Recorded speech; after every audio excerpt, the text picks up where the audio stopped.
حرامي الفلوس.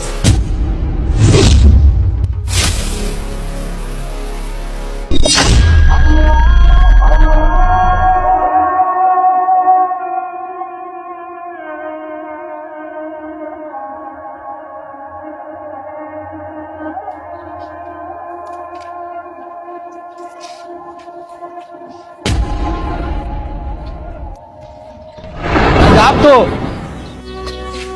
تعال هنصلي، تعالي ظهر يدا. حاضر يا ابوي. عاوزك يا ولدي ما تفوتش فرض، عشان اول حاجه هتصير عليه الصلاه، دايما تصلي. غرفين ابن المركوب دي اهو.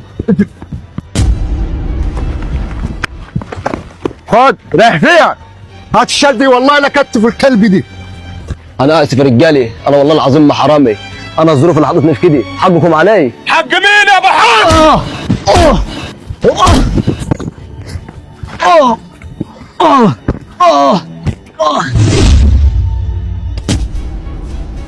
بس يد مالكم بيدي؟ واد حرامي. حرامي واد مين يا ولدي؟ سرقني. اسمع دقيقة، واد مين؟ انا ولد الحاج عرفات، كان شيخ الجامع ده الله يرحمه.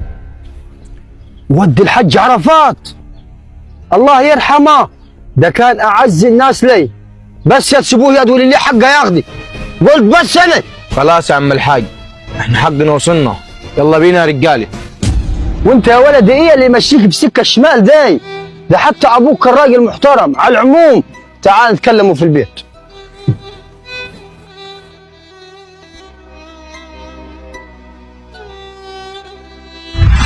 اقعد يا ولدي، البيت بيتك. عدم المؤاخذة يا مولانا، انا اسف على الموقف اللي انا حطيتك فيه، بس غصب عني. انا مش عارف انا كنت بعمل ليه كده اصلا. حتى الناس اللي كانوا بيجروا ورايا لما حكيت لهم على ظروفي ما صدقونيش، بس انا غصب عني لما كنت بجري وشفت باب بيت ربنا رجعت نفسي، قلت انا في غلط.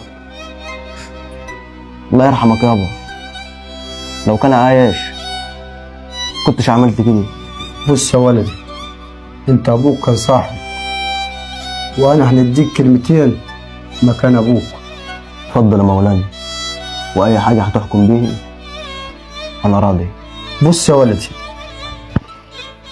لو كسبت الدنيا كلها وانت بعيد على ربنا تبقى خسرت كل حاجه، ولو خسرت الدنيا كلها وانت قريب على ربنا تبقى كسبت الدنيا كلها.